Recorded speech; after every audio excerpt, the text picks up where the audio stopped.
Well, hello, everyone. We are lighting the candle, a world that works. And I'm Bill Carell. Along with me today, I have my other hosts, Jan Jeremias and Ken Caputo. And we get together on a weekly basis or so to have conversations with each other. It's all about empowerment, isn't it? Let's just do what we can in this time together. Usually it's about an hour, and let's see how many different ways we can language a conversation to generate empowerment and allow people an opportunity maybe to step off of a treadmill that's running faster than they can run for very long, or maybe get the treadmill started if it seems to be stuck, or whatever other type of metaphor you'd like to use that helps make you go. So, without really too much more ado, I think I'm going to do one of my random topic generators here. And I think today what I'd like to talk about is I would like to talk about. Well, first of all, we gotta start from somewhere. Jan, you really got me rolling. Can you read that what you read before we came on? Sure. So this is from a book called Hey God, Hey John, What Happens When God Writes Back by John Rodell. So it's all conversations, and this is called Wrong Question.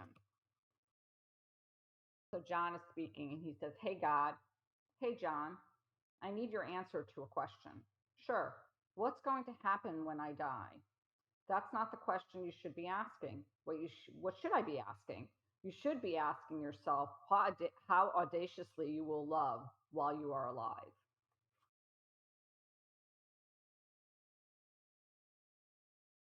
Okay, that's a sufficient pause for the moment. Very interesting.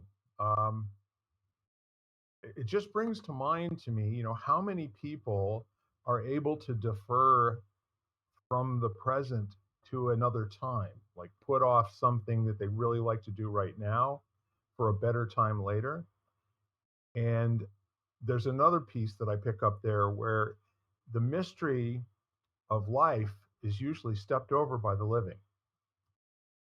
And the absolute gift that every single moment that we have and our ability to appreciate and live it fully and audaciously, if you will, which I think is amazing, for people to stop every once in a while and maybe, test the quality of their being or their beingness or all those kinds of other things where, the from an ontological standpoint, where am I right now on a scale of 1 to 100?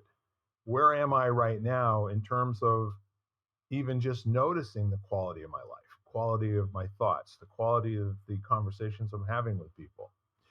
So when God comes back and says, silly rabbit, you're looking at the wrong thing here, I think it's absolutely perfect God answer. It's a good people answer too. Mm-hmm. So the people who don't think and habitually put things off for later because they're working so hard right now to make sure that later is great, or the people who have to flip to the last page of the book to read how the thing ends so that they are comfortable spending the time that it takes to read the rest of the book. And in many cases, they don't bother because they now know how it ends, and it's kind of pointless to finish reading the book. Any of those other kinds of models that you can think of how human beings are maybe just a little bit on the wrong track when they should be in noticing the space between the letters and the words, the whiteness of the page, how the words seem to jump off the page at whatever else it is while they're mindfully experiencing reading a book. And what did you get out of that, Jan? Not what I said, but what the Um, I think some of that. I think I thought about how often myself that I have been so preoccupied with the outcome of something that I haven't really enjoyed where I was. right. I haven't really taken the time to, and I shouldn't enjoy isn't sometimes not the right word because I think that, it's the idea of just being truly present, whether you enjoy where you are or not. And I think that Right. that's what I take from that is like, how can we all live in that present moment? And yes, I want to love audaciously. Like, I would rather spend my time there.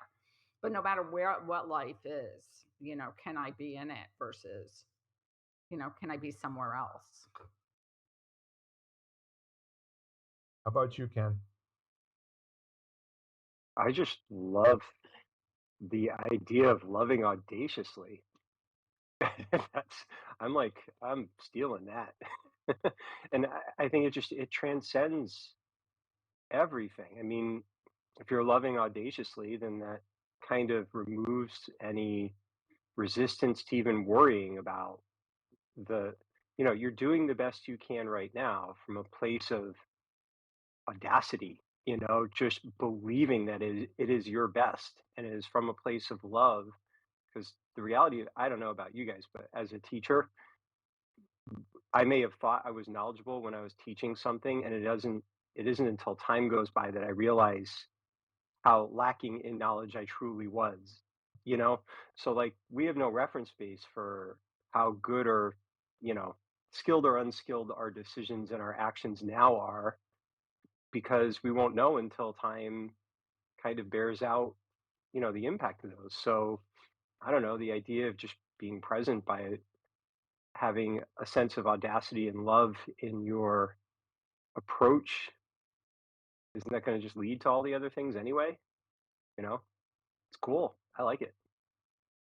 I It's a looked very up, sorry, oh, you did too. Go ahead. I looked up the word audacious just because as Ken was talking, I was like, okay. So if you want me to share, it's being bold, daring, fearless, which is the one that I really like, Yeah, intrepid, brave, unafraid, unflinching. So just to give you an idea of different, you know, I got a couple to add to that. Disrespectful of authority, insolent, as in an audacious radio personality.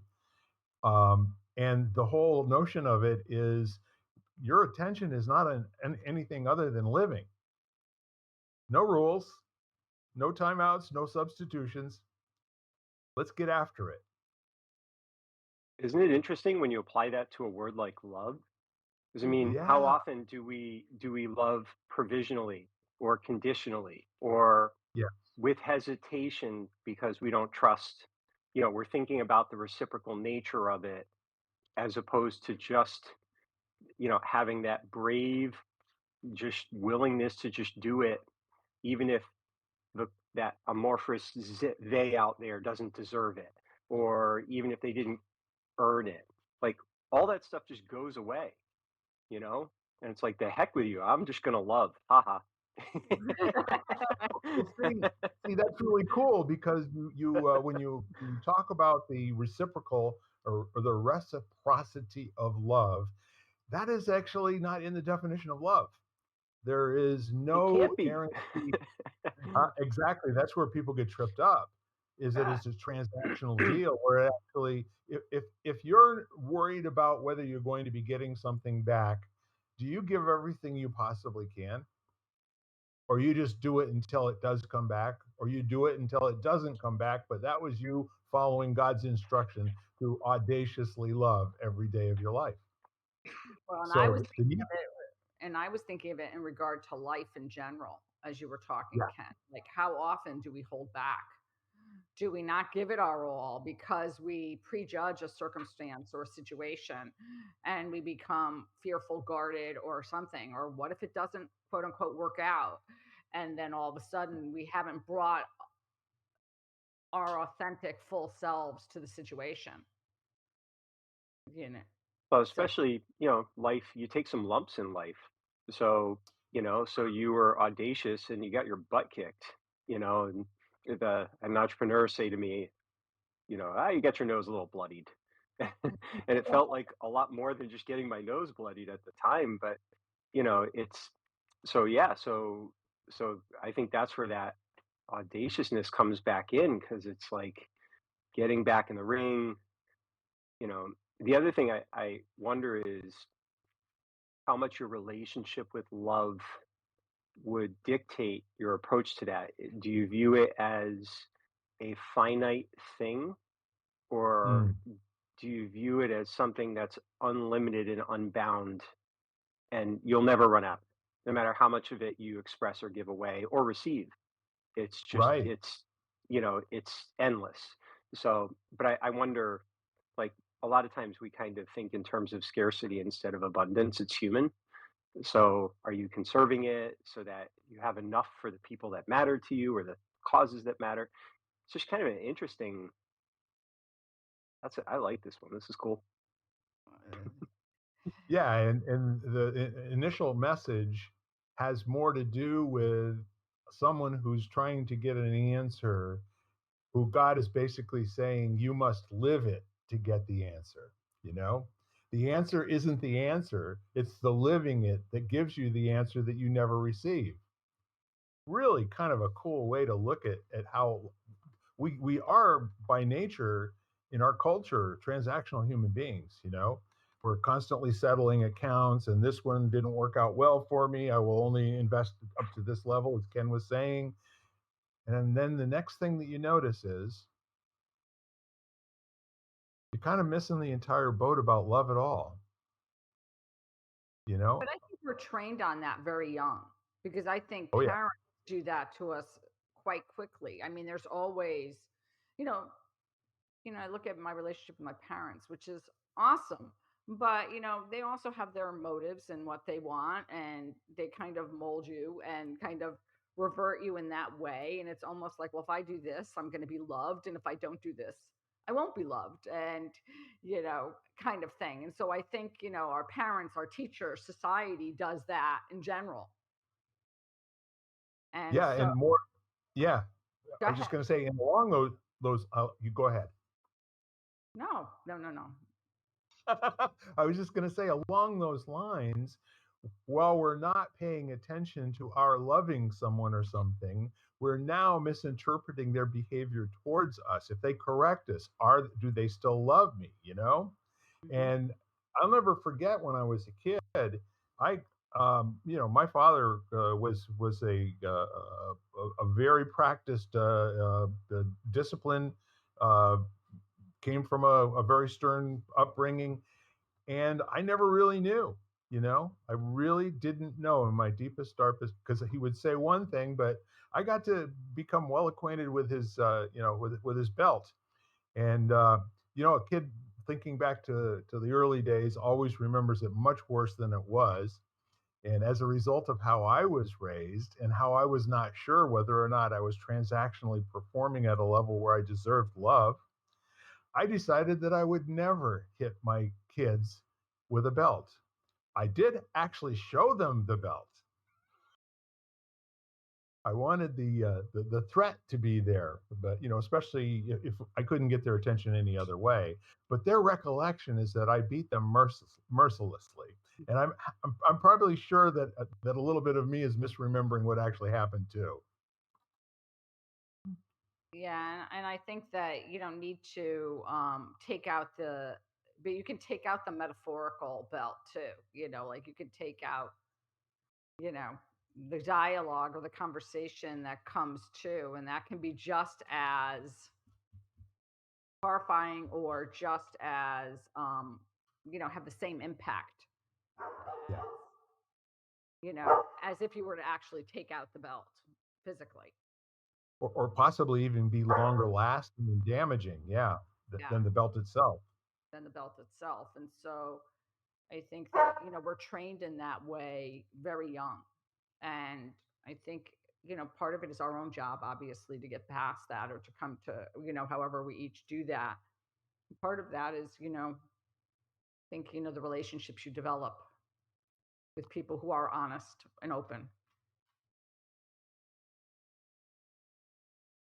So Ken, loving audaciously, where is your focus, and where do you go to get trained on how to do this? I mean, So that's in boy. All right, we are synced up here because I've been sitting here pondering how many people out there feel right now like they're unsure where or how to expend that love or expand that love, you know, Right. and are they feeling like I've felt often throughout my life, like an underutilized resource. Like there's so much more I want to give. I work with especially teens that are like that. You know, there's just this sense of heart energy expanding out, but then it doesn't. They're just not sure what to do with it, and you know, and sometimes the environments we're in aren't, you know, receptive to it. So, you know, so you're thinking, you know, I want to do this, I want to give in this way. Well, you better watch out. You know, you're going to get taken advantage of, or don't you think that's unrealistic? That's not going to pay the bills. Those are all things I heard, you know. so, so, and they may have even been true, but so what, you know? All that stuff comes and goes anyway. It's all impermanent. But it's just, you know, isn't it an interesting question? Where do you go? You know, and and how do you know that it's actually trustworthy? If you look at right now, I mean, just the last few days in the news, there's a lot of institutions where people felt they could express their love, where flawed humans took advantage of that, and it turned into an environment that was not healthy, you know? So how do you recognize that? You know? And it's just it's such a I don't have an answer. It's a very complicated thing. I mean, I guess my answer would be design trusting environments where people can come and test it for themselves, determine if it's true, and if it is, hang out until it isn't anymore, and make it as easy for them to leave as it is for them to arrive. You know, it kind of strikes me that um, the word institution, uh, and that's what marriage is fundamentally called, an institution. And it's really kind of a remarkable thing that two human beings get thrown in with no real manual, no on point training. I think most of the training that people who get married get comes from making really bad choices with a lot of different people before they find somebody that they actually think that they might want to wake up with often, you know? And so now you've got two people that are in this binding contract, uh, emotionally, legally, you know, morally, all of that sort of thing, that are really white belts in living, period, let alone the area of audaciously loving. So now they've got to be all and do all for each other and have all three of those. I snuck that in there.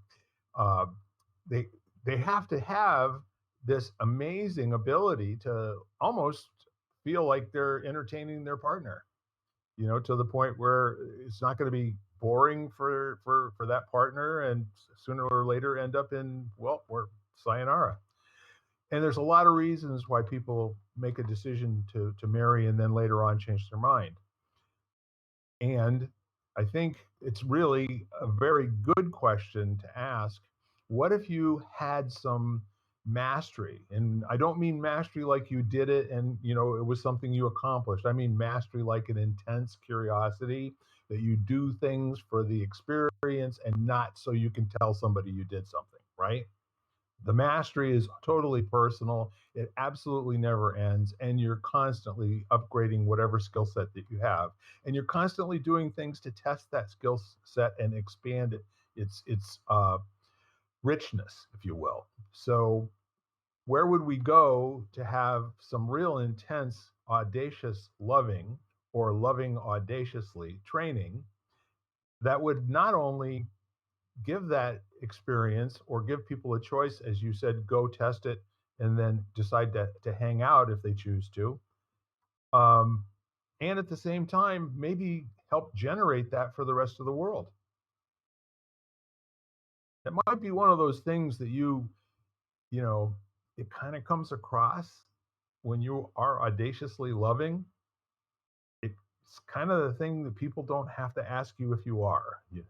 Does that make sense? Mhm.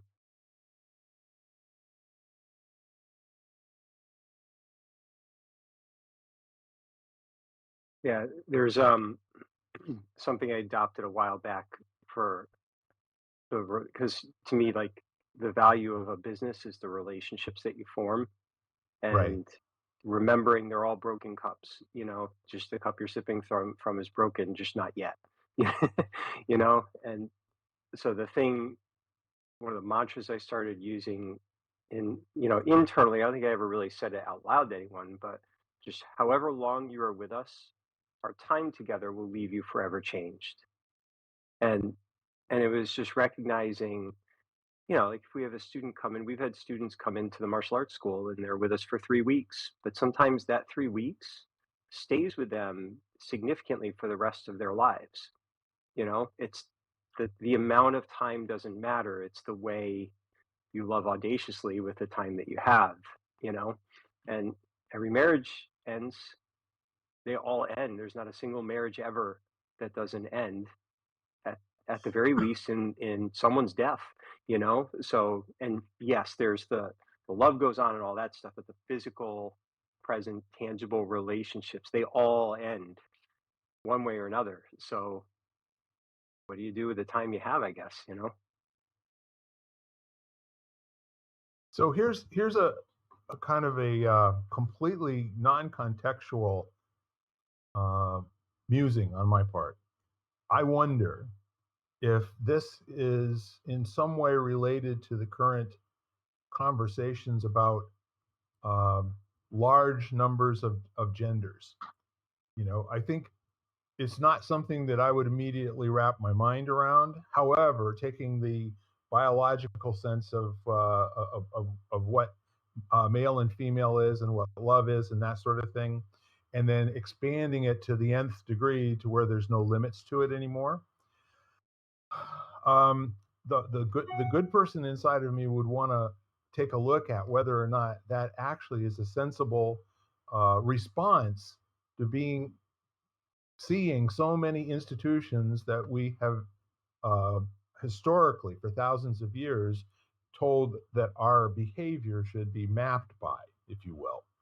And so when there are rules in a culture, after a while, if the rule makers are shown to be not of good character, a lot of times that will disinterest people from following the rules and want to make their own.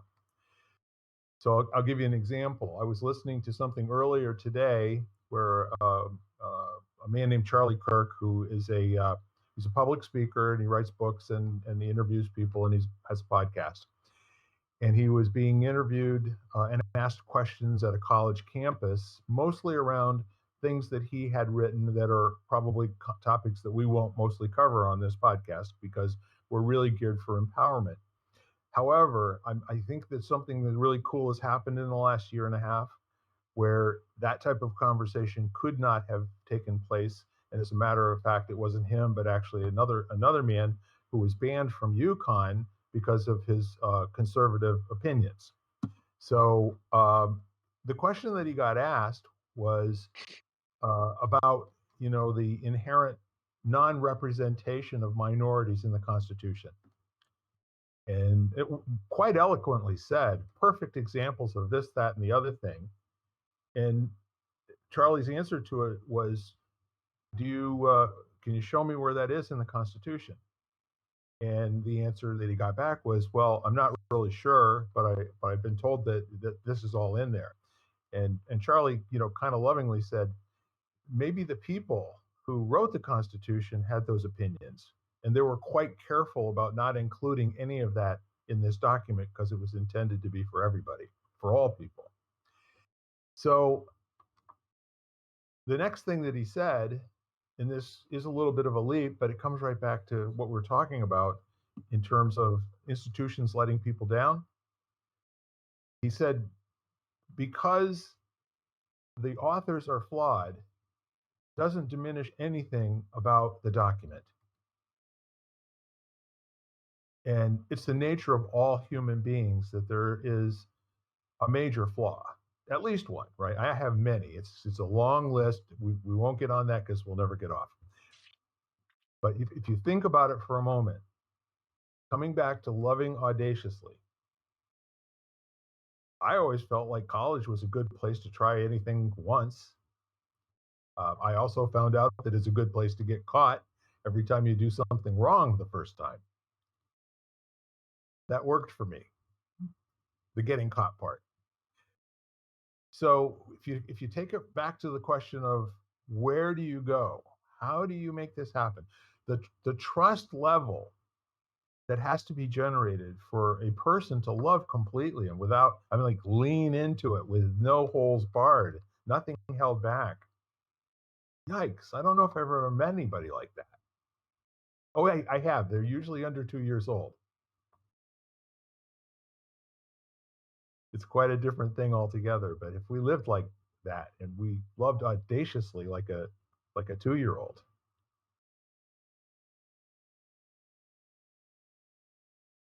I think it's healthy to be nuanced. Like I was always taught smiling eyes, by my mentor, and Yeah. one of the things he said is when you return a smile, just return back 10% more. Like, don't blast them with it. It's be sensitive to where they're at, and then just give a little more than you're getting. And it was interesting because I don't know. I mean, someone blasting you with love when you're in a difficult place may just frustrate you. So now what do? They end up shielding. You're trying to get them to sip from a fire hose, and they may not be in a place to do that. So it's kind of an interesting thing, and I think context and nuance is one of the challenges we face all along. Like, so at a martial arts event that I went to last weekend, I don't know, weekend before, and so a bunch of us and talk about a community that looks very weird from the outside. We're all in these funky uniforms with all these silly belts with all the stripes and everything that mean nothing to those of us that are within that community. And we're lining up to begin this event, and I was walking down this row of all these different martial artists from different schools, including ours. And a couple of my crew, so I was walking by, I whacked one of them in the stomach, and then uh, the woman who was next to him went, "Ah," and I had to turn around and whack her in the stomach because she didn't want to be left out. And I mean, think about how many work environments, if you were to see that happen, would that be appropriate? And how easy would my behavior been to have been judged from someone who doesn't have any context from the fact that I'd known the gentleman since he was 5, and his sister, who is standing next to him, since she was 18 months old. And part of what we do is we hit each other. That's how we train. That's how we establish trust. That's how we demonstrate our, you know, our partnership with each other.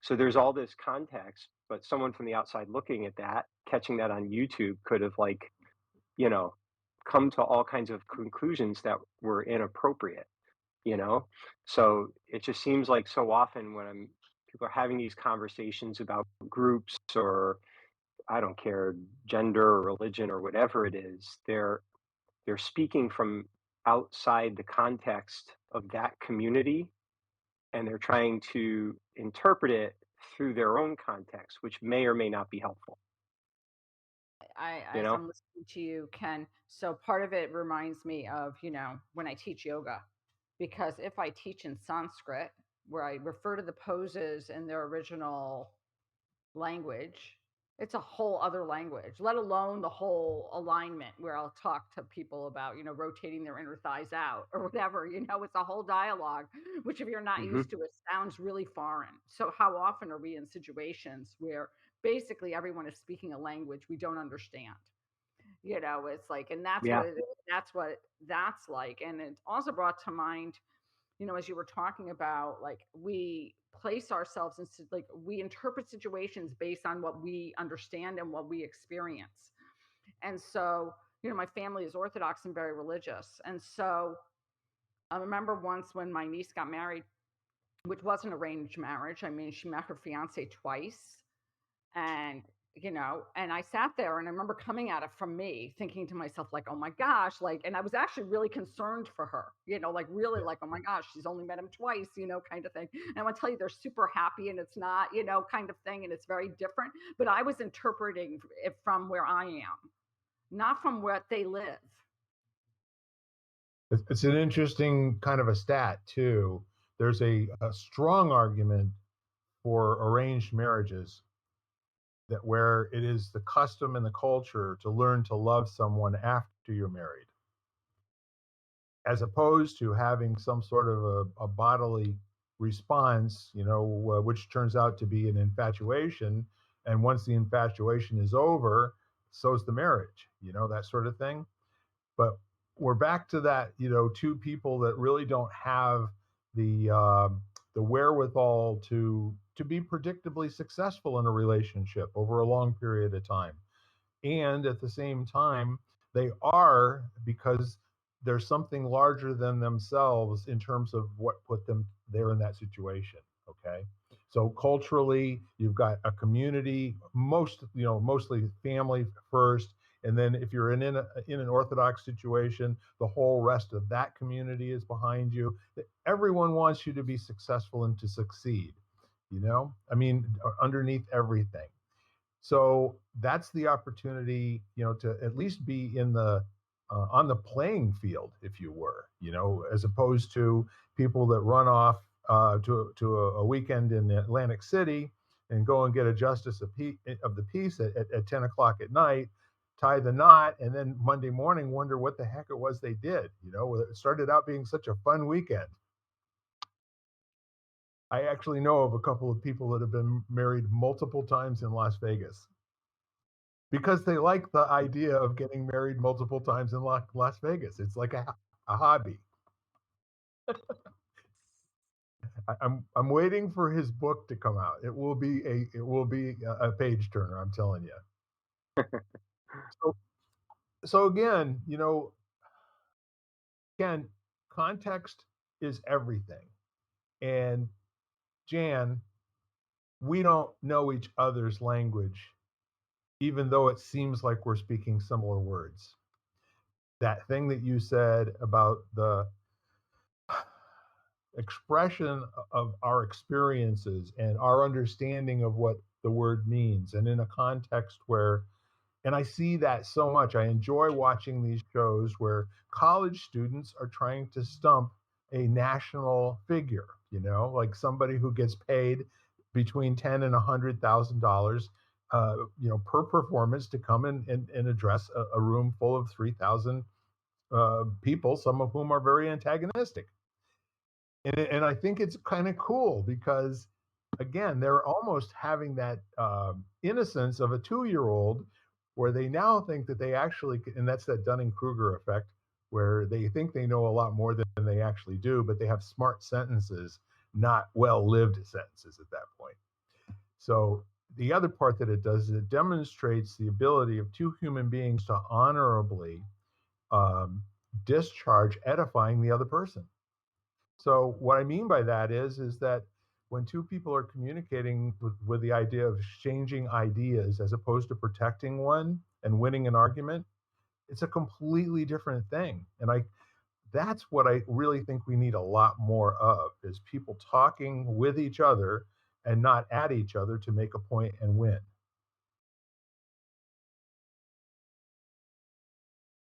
While they're using smiling eyes. Yeah.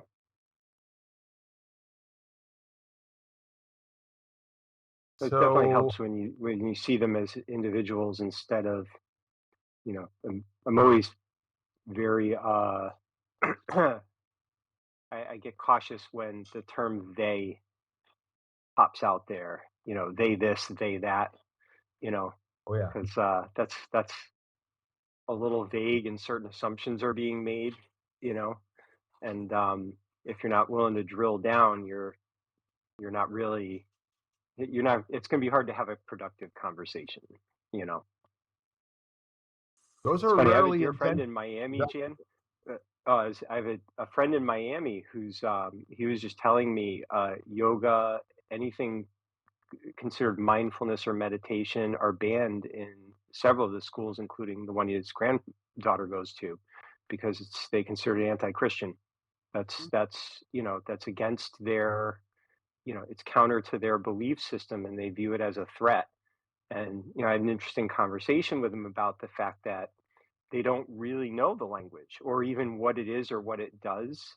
It's just not it's not aligned with what they do know, and that's all they know. So it's just no, we're not letting that in. It's just kind of interesting. I always look at that kind of thing, having, living in sort of multiple worlds myself. So as usually it's fear based. There's this element of fear, of threat, of change, Mhm, of threat to ideas and beliefs, and mhm. questioning, which is scary to certain groups. That's the thought that people might Absolutely. actually start to doubt or start to explore or actually debate within themselves what they believe is, is scary. Yeah. That's No, perfectly there's a lot of fear tied up in that. You know. Yeah. yes, and those are the best conversations possible. Yes, When they are. your identity is at risk in a conversation and you're actually out on the skinny branches in terms of where this could go, that to me is the most open a human being can be in terms of really trying to understand something else. When you're being defensive, you have a long list of things that you can say up to and including finally ending with name calling, okay? But in the other circumstance that you're talking about, where you're really hearing something that is starting a question in your own mind, that is the place where we really need to teach people to become comfortable with being uncomfortable. Yeah, it reminds me of the title of the book, Comfortable with Uncertainty. Yeah. That I think was a Thich Nhat Hanh book or a Pema Chodron book. I'm not sure, but yeah, which is that whole idea of being comfortable with uncertainty. And one of the best books I ever read, as far as like going through that whole debate, I remember reading in high school, was a book called As a Driven Leaf, um, which was about, which was an amazing book about questioning faith and God and religion and just starting to, which I thought were great questions, but I'm not so sure a lot of some of the people in my world thought it was so great. But I definitely thought it was probably one of the most impactful books on my, you know, in who I became. Yeah. Wars get started over those conversations, Exactly. or they Exactly. used to anyway. Let's put it that way. But isn't it interesting how how much stress it can create if you have a lot of your identity tied up in something? So I mean, if your identity is I am a hero, and then you reach a point in your life where you can't play football or have involvement in the game, who are you? I mean, or Dennis Waitley talking about that in Psychology Winning, working with gold medalists who they'd spent so much of their life achieving that and becoming a medalist that, when their situation changed, their identity was tied up in that. So if your identity is, I'm a mom and your child dies, who are you now? Or I'm a Christian and someone says, well, I don't believe in that anymore. What does that do to you? So I think it's another one of those context things, recognizing in someone, how much of who they see themselves as is tied up in the belief system or the symbol or the position they hold in life, all those things, how much money they have, the car they drive it's all around us, the job they have, their profession, titles, everything. So it becomes so important when you think to yourself, how does somebody consider like, what does somebody consider their value? So is that Mm, value internal? So, for example, like you said, I don't want to, all these different things, so if your whole identity is wrapped up in, not to say, and like I said, I had the greatest relationship with my parents, but if my whole persona is wrapped up in being a daughter, then when they go, then what happens? Or if your whole persona is yeah. up in, if your whole persona is wrapped up in either being a husband or a wife, what happens when the relationship ends or that person passes away? And then all of a sudden, you're kind of like, oh my gosh, like, what do I do now? Like, or who am I now? Yeah. Yeah. And you know what's really tricky about that? If we're it's shorthand that we all use. Like, I have found at this point in my life, when someone asks, "What do you do?" I don't know how to answer that. You know, it's like, I don't know, "What do you need?" You know? It's like I'm not a martial arts teacher, I'm not an entrepreneur. Those are actions that I take, they're interests that I have. So but now you end up, like, not being able to just answer just these kind of obligatory questions people ask if you're kind of letting go of holding these things as being your identity, you know? It's interesting. So there's a part of us that kind of relies on this. So we have a way to, just kind of get to know a little bit about each other and have some way to categorize the relationship. But, as those things become more fluid, for more and more people where they don't have a job for 30 years and retire, they're shifting, they're more, kind of mist-like in how they present, it gets confusing to actually just have a tangible conversation about it. So there's that part too, you know? I love that because I think that it does get more and more complicated. And, and I'm thinking to, how I, just, doing what I do. And I'm sure I know you both know about networking and stuff. It's kind of like when people ask you what you do and you're like, well, Yep. Well, I kind of mastered that about 4 or 5 years ago. There's no way that I can tell people all my competencies in 30 seconds, you know? So for a while it was, I know how, to connect you to who you need. Okay. I also know how to interview you and find out who you really need, not who you think you need. And then when somebody asked me, what do you do? Just got to the point where I said, whatever it takes, whenever I can, for whoever needs it. It's And that's funny, one really of who the, I am. one of the responses when you'd be asked, like, in one of the Zen practices, "Who are you?" And that can be a difficult question to answer, and one of the counters to that is to return by asking, "Who's asking?" Right. And I actually found that helpful because then you can kind of frame, the part of you that's relevant based on what they're looking for.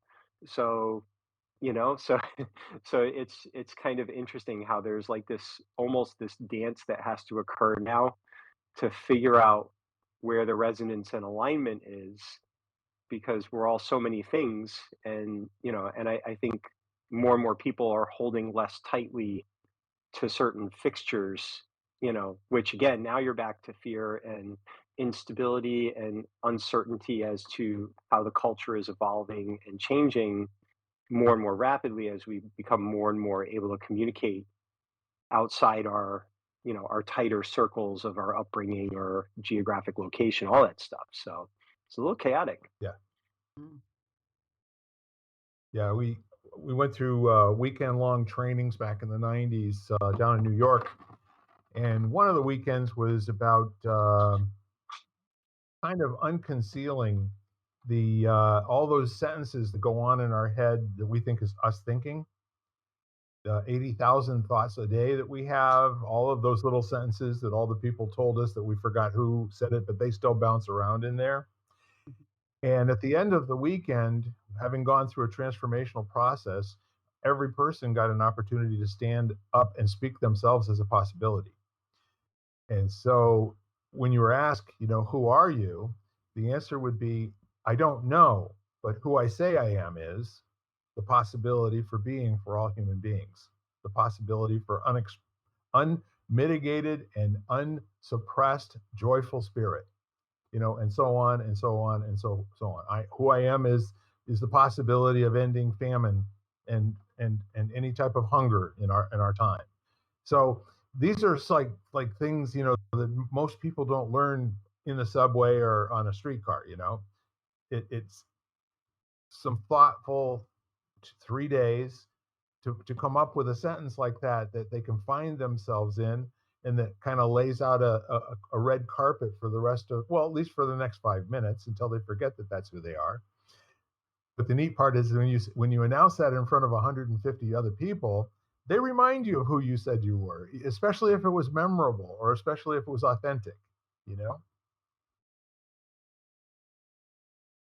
Yeah. Living and loving audaciously.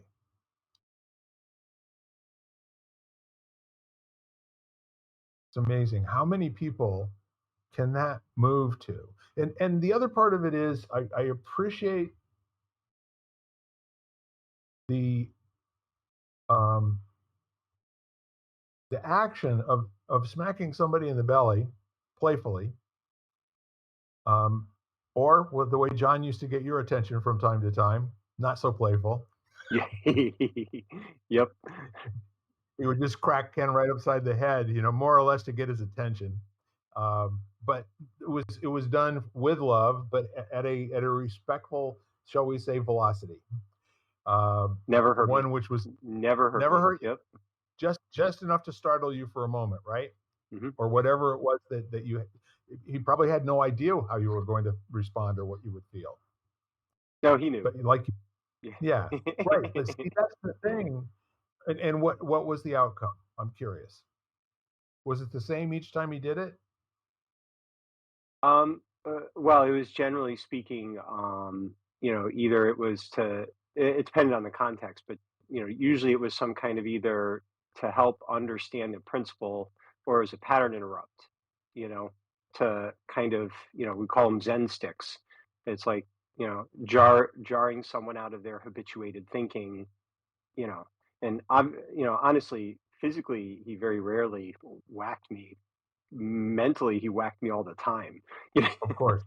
know? And and I mean some of our sessions, you're exhausted, and it's because you're being challenged to shed the patterns of thinking that had become easy for you to rely Yeah. on, and he called it spiritual weightlifting. You're stretching these muscles and using them in ways that you hadn't used before. And sometimes you needed just this kind of it's just this kind of shock to jar you out of whatever it is you're doing. It's like you ever see an old movie, someone's hysterical and they'd like slap them and then they'd Yeah. calm down. And it was that whole idea of just, shocking the nervous system to create space, and obviously that's a tool that can be misused, you know, in a lot of ways inappropriately, but the consequence of it is it creates space to, think differently, you know. But I think life circumstances can do the same thing if you're open to it. Like, I Yup. think different life circumstances can be that jarring or wake up call for somebody. I mean, it happens to me. It's happened to me a number of times where all of a sudden, and it's like a huge wake up call, and then it totally changes basically who you were or who you Mm, thought you were or who you thought you were. And Right. then, and so I think sometimes we don't have a master or someone who's guiding us, but almost maybe we do, like whether and to me, I'm always like, sometimes that whatever you want to label it, whether you call it God, the universe, or whatever, gives you that wake up call. And you're like, oh, some people with health issues, like all of a sudden they wake up and they realize they've got to be more healthy because something mhm, happens. And other people, like me, could be a relationship thing where they're all of a sudden they're out of a relationship and they're like, oh my gosh, this was wrong. And this is not really who I was. This is really who I was or who I am. mm, The remarkable thing about all of it is it all depends on what you're interested in. And there are people who are completely in denial about anything happening in their lives as a consequence of who they're being. Those people don't have very good days. And they're the ones who typically are using the word they. mm. Well, isn't it Unless interesting? you're I doing mean, it like I am in order to make a point. But all of that is language. What life does to us, the pop in the belly, the intent that comes behind it is very contextual to who's speaking and who's listening, as you said before. And there were other people in that room that probably would have reacted quite differently had you done it to them. especially people that weren't actually in the course that you were training, that sort of thing. The relationship and relatedness that you have and the trust that's built up with which gives you and gave John and gave your mentees, the trust that whatever he's doing right now, if I don't understand it, if I hang around for a minute or two, I'll probably learn something. What was funny is that environment, everyone was aware because we were all martial artists. So when I went back and did that, everyone cracked up laughing. Like they all Yeah, immediately got it. And it was just such this kind of cool shared moment, right. because they saw it for what it actually was. And it was just really interesting, how again, it was just we all had a shared language and context, even though we were coming together from all over the state. We Yeah. were all, we're all connected through this martial arts community. So that's where it expressed itself, and it made sense to everyone there. It was just funny, you know.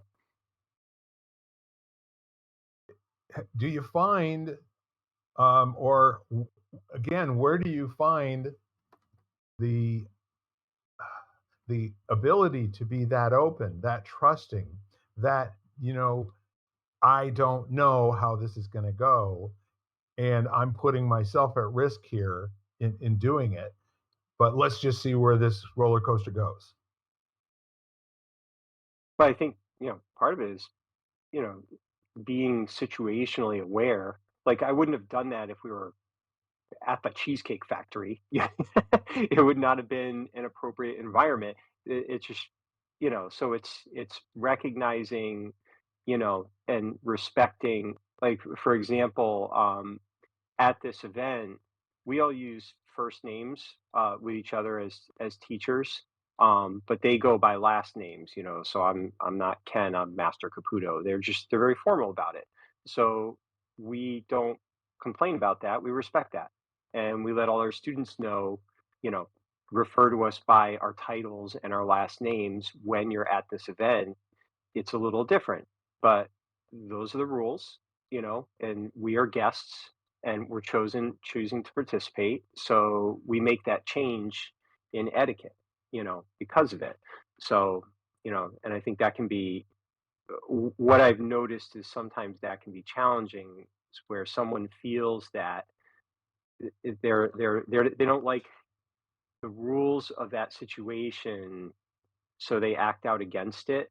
And sometimes that appropriate, but there's also going to be tension created, so you got to make some choices as to how you're going to do that. Are you going to wear the mask or not? I mean, that was like such a huge thing, you know, for so many. And it was kind of funny for me. It never felt any different from like wearing shoes or a shirt. Like there are just certain social things that are being asked of you, and I'll just respect them. It doesn't matter whether I agree with them or not. It's just respecting the environment that you're choosing to walk into. So, but I know everybody has different opinions on it, and I don't want to trigger people, But it's just kind of, it's Well, just you know interesting. what? I don't think I'm going to recover from this. I am so over the edge right now. I am plugged in, and I, I don't care. The point is that all of those at-risk situations, the thing we haven't talked about is there are implied unknown consequences for actions. Like almost every action has some consequence. And sometimes the consequence that you predict is the one that actually arrives. Not always. Sometimes it's quite different. So I think the neat part of it is, just kind of gauging where the pendulum is as it swings out one way and then back the other. Where are we in terms of moderation? Where are we in terms of equilibrium? Where are we to where there's more than 10% of the people that feel comfortable being uncomfortable, loving audaciously? But I guess I'd say that's that's, that's a question too. The yeah. what's the story that you tell yourself about how you choose to live your life? Do you have one? So, the story you tell yourself is I'm the rebel and the outcast, or I'm the professional, or for me, it's like just living life with grace and balance. So in most situations, I'm going to choose to move towards balance and not unbalanced situations. But that doesn't mean that's the right approach for everyone. So how many people aren't clear on what the story of how they live their life is? So now they're kind of in a reactionary place and they're not able to be intentioned. And then you're going to be surprised because, there's been times where I've tried to be graceful and it didn't work out very well, So, but now I have to choose whether or not I'm going to continue to live my own story in my way, even if it doesn't fit very well, in with the environment and the situation I'm in, So I wonder how many people think about that, or if it's just kind of something that's happening in the background, and not really super aware. I think not many. And the reason for that is like right now we're having this conversation. This conversation is going on nowhere else. This is it. This is the whole conversation in a nutshell. And so the lighting the candle part or the casting the pebble into the water, and creating the ripples where these thoughts get passed out to other people to try on and see if it fits. Like you go to, get a winter coat, you might have to try on 4 or 5 before you find one that actually fits you and supports all the needs that you have. And I think there's an even better question. How many people are even interested?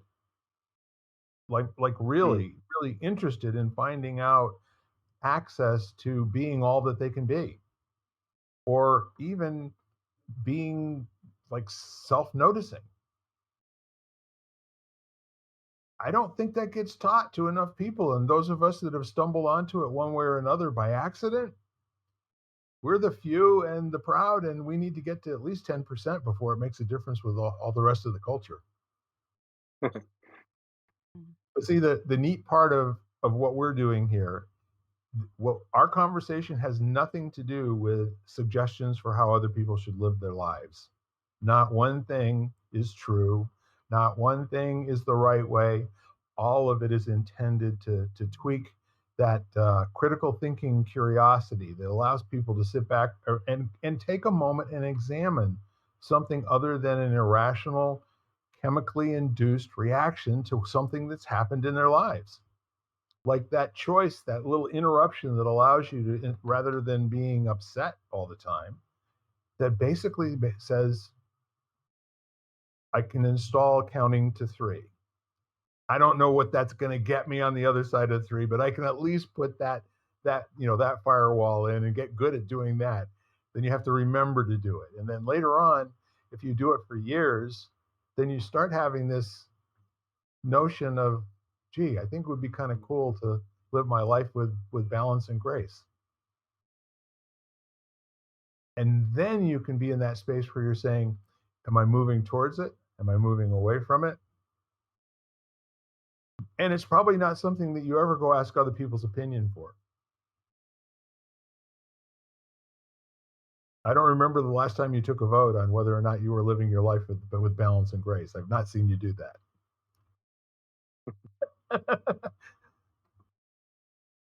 So the fun part of it is, what would it be like, our wonderful listeners, what would loving audaciously look like for you?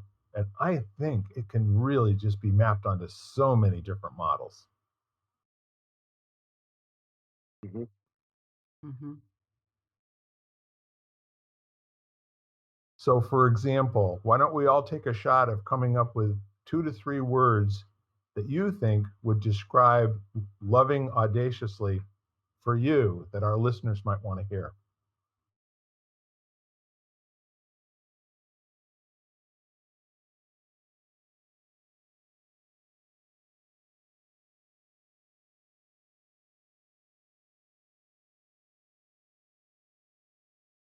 I don't know. I just think about holding space for others to find their way towards expressing loving audaciously, whatever that means to them. Just hold the space for it. It's great, Jan. I think I looked at it as, well, a few words that came to my mind was fearlessly is really not, yeah, just fearlessly without, that was really a big one for me to be fearless, be Yeah. fearless and loving, you know. Three words that come to mind are freedom, joy, and self-expression. Those things are all generated from the inside out. And as a result of that, there's a possibility for having a life that wasn't going to happen anyway. And to live in a space where you're making a difference all the time. You're at least making a difference with yourself.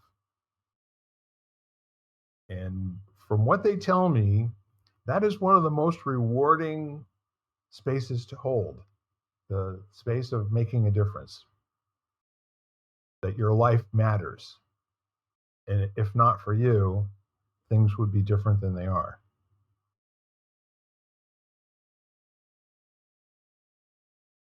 Any final thoughts before we wrap up? Have fun loving audaciously.